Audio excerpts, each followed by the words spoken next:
Jen, I have been trying to do this intermittent fasting thing, but I am menopausal or I'm perimenopausal, and I just can't work out when the best time is for me to do intermittent fasting. Tell me, tell me, tell me, tell me, tell me.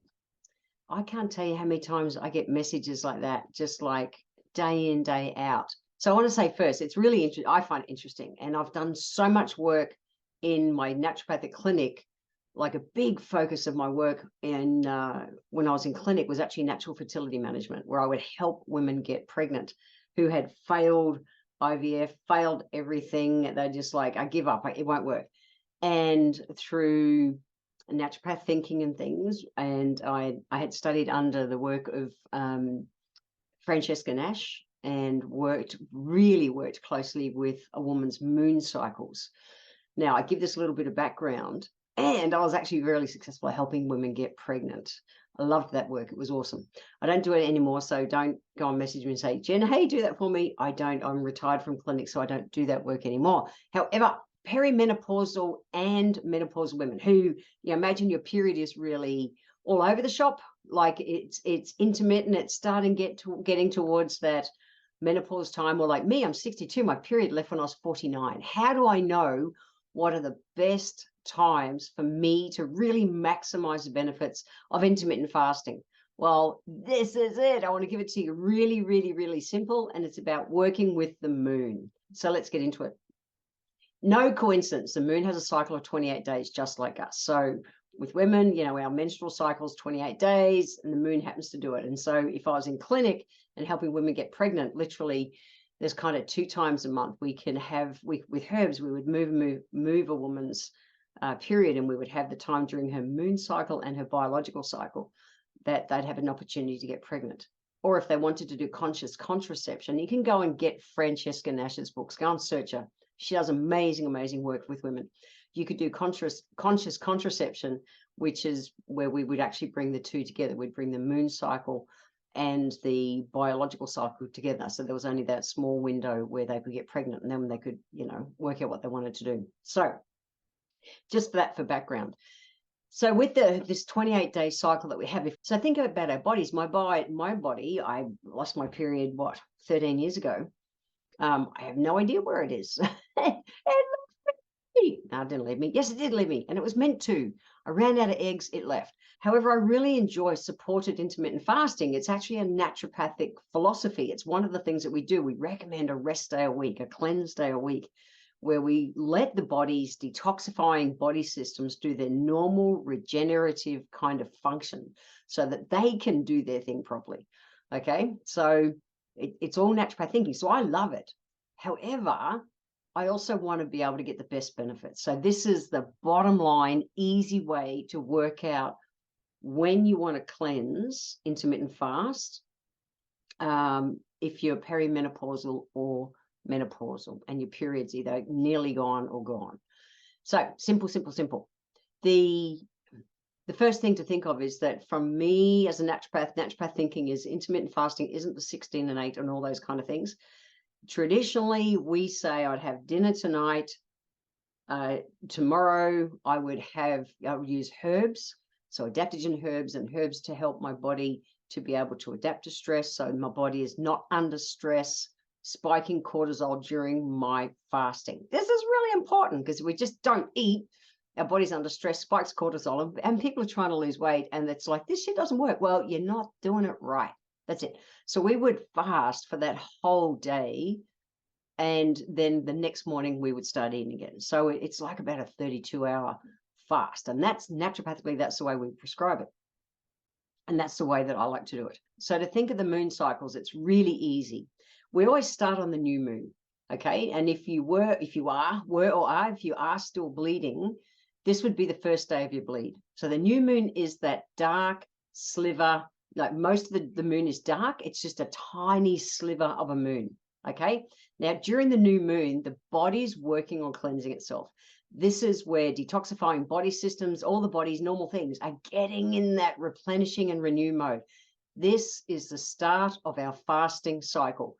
So from this day on, from the new moon, this is the optimum time to start doing intermittent fasting. Naturopathically, I love either a 1 day a week or two day ones in a month, if that makes sense. You double it up. So, and no more than 4 cleanse days in a month. Otherwise, you can slow your metabolism and do things like that. So anyway, new moon, imagine that's like the first day it would have been if you was bleeding still. That's the time to start shedding. And think about the bleeding cycle. You're shedding. We want to tap into that energy. Okay, new moon, shedding. Now we move from the new moon to first quarter. So first quarter looks like it's a half a moon. Okay, and this is called the waning. We're in that waning phase, and the waning phase is the best time to lose weight. And your body is naturally working to move excessive kind of substances you've been consuming and accumulating over time, and particularly in the last couple of weeks. So anywhere from that new moon and through that first quarter is a power time to be intermittent fasting.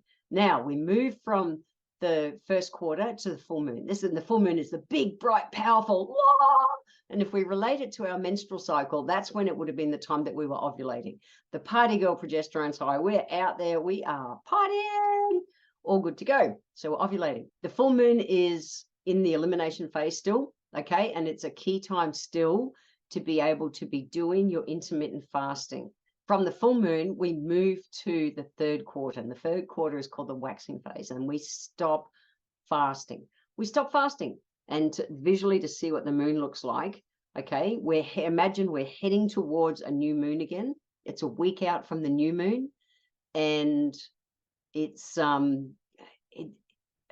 it's a crescent, but it's not a skinny sliver of nothing crescent. And this time, this is our assimilation time. So this is when we don't fast, okay? This is where we're eating regularly, we're eating close to nature, nourishing our body, getting ready. It would be, if we were bleeding, to bleed. Cool? So this is the time that we're nourishing our body, eating close to nature. So the easiest way to think of it, if you think the 28-day cycle, new moon, the dark moon where there's just a tiny sliver, that's the first day that you can fast or get the best benefits out of fasting. Count 21 days. So for 21 days after a new moon every month, that is your optimum time to do intermittent fasting. If you do intermittent fasting in that third quarter of the moon, that waxing phase, you'll probably struggle. That's a time when you're eating regularly. So if you really want to get the best results out of your fasting, particularly as a perimenopausal or menopausal woman, you want to be working with the moon. You just do. It just makes it a visual no-brainer. Dark moon, start fasting. 3 weeks later, put it in your diary, stop fasting. Eat regular. The next time it's a dark moon, start fasting. And if you did 1 day a week, that would be the biggest tick naturopathically. And look, the benefits of intermittent fasting, and I've done whole podcasts on it in the past, everything from blood sugar issues, heart issues, helping with blood pressure, high cholesterol, all those things, brings all those things back into balance.